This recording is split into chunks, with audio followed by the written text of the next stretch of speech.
Hello everyone, welcome back to my channel ink family. तो आज मैं कोई चैप्टर की एक्सप्लेनेशन नहीं लेकर आई। आज मैं कुछ सिंपल टिप्स एंड ट्रिप्स लेकर आई हूँ जिसकी वजह से आप बोर्ड एग्जाम में मैक्सिमम 90% से अबव स्कोर कर सकते हो। एंड आई हैव स्कोर्ड उस टिप्स के थ्रू। ठीक है, तो स्टार्ट करते हैं। सबसे पहले मैं एक छोटा सा बता देती हूँ कि बोर्ड एग्जाम में लिख कर कैसे आना, पढ़ोगे कैसे, उस पर मैं ऑलरेडी वीडियो बना चुकी, दोबारा भी बता दूंगी। मैनेज कैसे करोगे ये भी बता दूंगी, लेकिन लिख के कैसे आओगे ना, ये आपको पहले ही पता होना चाहिए, क्योंकि आप फिर आंसर उस हिसाब से लर्न करते हो, उस हिसाब से अपने पढ़ने की तैयारी करते हो। ठीक है, तो लिख के कैसे आओगे, मान लो ये आपकी सीबीएसई के थ्रू प्रोवाइडेड शीट है। क्लास शीट के फ्रंट पेज पे आपको अपनी सारी डिटेल्स लिखनी है, तो एक एक्स्ट्रा मार्जिन बनाने की कोई जरूरत नहीं है, ऐसी बेवकूफी मत करना। अगर आप पे मैथ्स है तो बना देना यहाँ पे मार्जिन, वरना उसकी भी जरूरत नहीं है, ज्यादा पेज आपको वेस्ट करने की जरूरत नहीं है। और मान लो मेरा कोई टॉपिक है ऐसे है, उस पर पहले हेडिंग लिखना, या फिर कोई भी क्वेश्चन है कोई, उस पर पहले उसकी एक आप हेडलाइन दोगे। Headline is very important. Pol science में तो स्पेशली देना, हिस्ट्री में स्पेशली देना। इंग्लिश में हेडलाइन देने की कोई जरूरत नहीं है, मार्क्स पूरे कर जाएंगे। इंग्लिश में जो है लिख देती हूँ मैं कि इंग्लिश में आपको पॉइंट्स बिल्कुल नहीं लिखने, नो पॉइंट। पॉइंट लिखने पे सारे नंबर कट जाएंगे। इंग्लिश में जो है आपको पैरावाइज पैराग्राफ लिखकर आना इंग्लिश में, तब आपको नंबर मिलेंगे।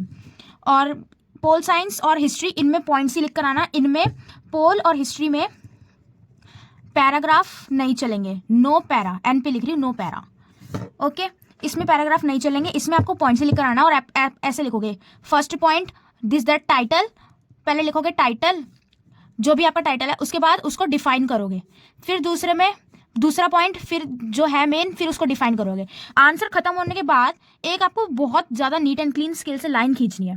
फिर एक वो छोड़ के, एक लाइन छोड़ के दूसरी लाइन से अपना नेक्स्ट आंसर लिखना शुरू करना है, और उसी को उसी फिनिशिंग से हर आंसर के बाद लाइन खींच देना, जिससे जो है आंसर्स वो मिक्स ना हो। मिक्स होंगे ना तो टीचर को समझ नहीं आएगा। और राइटिंग प्लीज कृपया करके थोड़ा अच्छा लिखने की कोशिश करना, क्योंकि टीचर्स बहुत बार राइटिंग को देख के इंप्रेस हो जाते हैं, या फिर ये कह दो कि वो ठीक से चेक करते हैं। क्योंकि अगर आप आड़ा टेढ़ा लिखोगे, क्योंकि उनके पास इतनी सारी कॉपीज होती है, इतने सारे बंडल्स होते हैं चेक करने के लिए, वो इग्नोर कर देते हैं कोई कोई वर्ड्स। जहां आपको 3 नंबर मिल रहे होंगे, वहां आपको आपकी राइटिंग की वजह से 2 मिल जाएंगे, ऐसा भी हो जाता है। तो इसका जरूर ध्यान रखना। कोशिश करना शीट पे जो है ज्यादा कटवट ना लगे कि आपने पूरे कटवट कर रहे हो, ये मत करना, अनटाइडी लगता है। और हाँ, कोशिश करना कि एनसीईआरटी से 1-2 लाइन उठाओ, पूरा का पूरा टेप के नहीं आना है एनसीईआरटी। टीचर अलग ही समझ जाता है कि इसने टेपा हुआ है, या फिर कॉपीड जो भी है, वो आपको नंबर नहीं मिलेंगे वहां पे। अपनी क्रिएटिविटी दिखाओ। अब ये नहीं कि फूल पत्ते बनाकर आ गए क्रिएटिविटी, नो, ये सब कुछ नहीं करना। बिल्कुल नीट एंड क्लीन पेपर होना चाहिए, और अच्छे से बेसिक कॉन्सेप्ट जो भी है उसको समझो। अब कुछ टिप्स। सबसे पहले हम बात करें अगर टाइम मैनेजमेंट की, तो वो है ना, नहीं कर पाते लोग। हम बोलेंगे कि हम अपना टाइम टेबल बनाएंगे, but time table as much I know follow नहीं होता, बिल्कुल फॉलो नहीं होता। बना लेंगे कि ये इस टाइम उठेंगे, इस टाइम ये, इस टाइम वो, लेकिन हम फॉलो बिल्कुल नहीं करते, करते अपने हिसाब से है। तो आप पढ़ने का ना वो टाइम लो, स्टडी टाइम आपका ऐसा होना चाहिए जिस टाइम आप बिल्कुल रिफ्रेश फील करो, रिफ्रेश एकदम कि अब मेरा दिमाग बिल्कुल सही है। जिस टाइम आप अपनी रील्स स्क्रॉल कर रहे होते हैं ना, उस टाइम अपनी बुक के पन्ने पलट लो। ऐसा काफी लोग होते हैं जो नाइट पर्सन होते हैं, काफी अर्ली मॉर्निंग वाले होते हैं। तो मॉर्निंग वाले सुबह पढ़ लो, नाइट वाले रात में पढ़ लो। रात में बल्कि बिल्कुल शांति होती है, कोई डिस्टर्ब करने वाला नहीं होता, तो आराम से पढ़ो मजे से अपना। और अगर पढ़ने का मन नहीं कर रहा है ना, तो जिससे भी कोई इंसान हो, जिससे तुम्हें मोटिवेशन मिल रही हो कि इसके लिए पढ़ना है, तो उसको याद करके पढ़ लो, या फिर कोई भी गाना सुन के पढ़ लो। मैं तो गाने सुन के पढ़ लेती थी।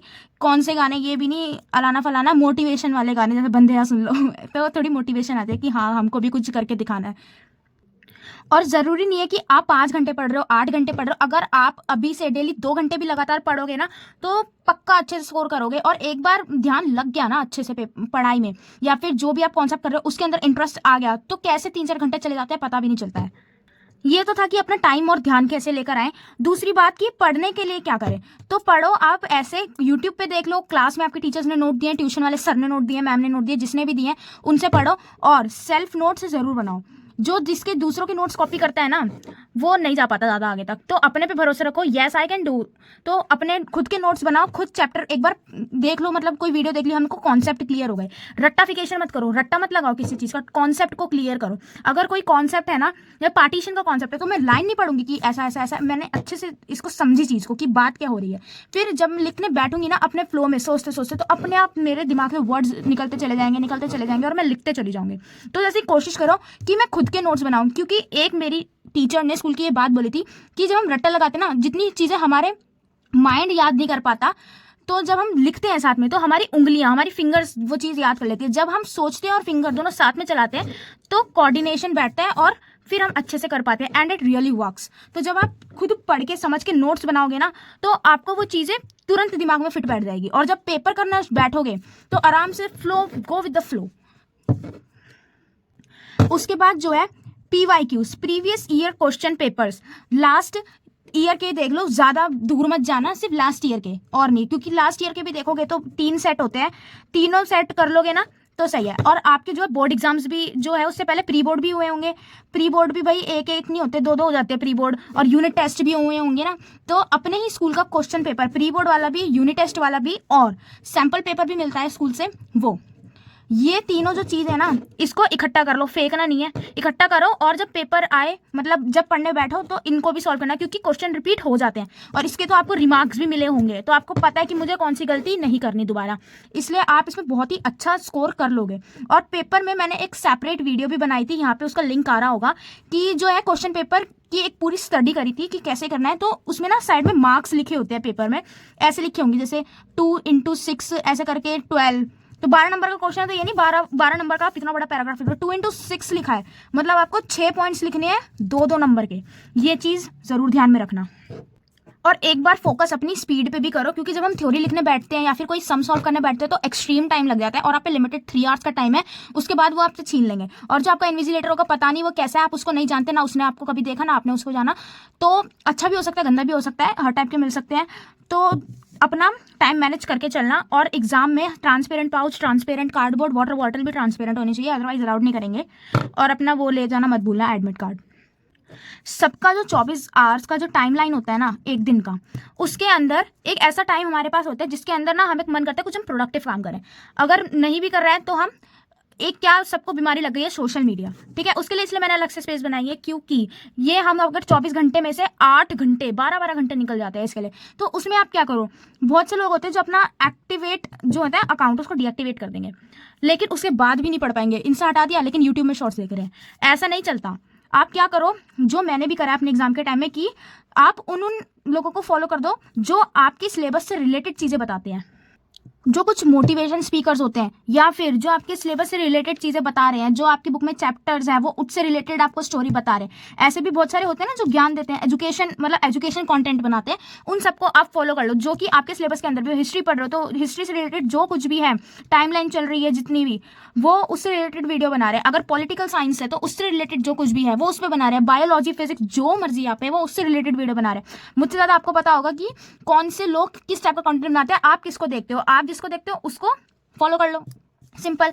और वो वही कंटेंट डालेगा जो आपके एग्जाम के लिए या फिर आपके फर्दर किसी भी चीज़ के लिए हेल्पफुल होगा। तो जब आप स्क्रॉल करोगे आपको वही चीज़ें दिखेगी। आपका फीड जो है ऐसा कर दो कि उसमें बस पढ़ाई पढ़ाई का कंटेंट आए, ठीक है। तो उससे क्या होगा, अगर आप वीडियो भी देख रहे हो ना तो पढ़ाई की आ रही है। अब कहाँ जाओगे, यूट्यूब चला रहे हो पढ़ाई की वीडियो आ रही है, इंस्टा खोल रहे हो पढ़ाई की वीडियो आ रही है, हर जगह पढ़ाई की आ रही है, तो कहीं ना कहीं से तो दिमाग में वो बात बैठ ही जाती है ना। तो इसलिए ये वाली ट्रिक बहुत आपके लिए हेल्पफुल रहेगी।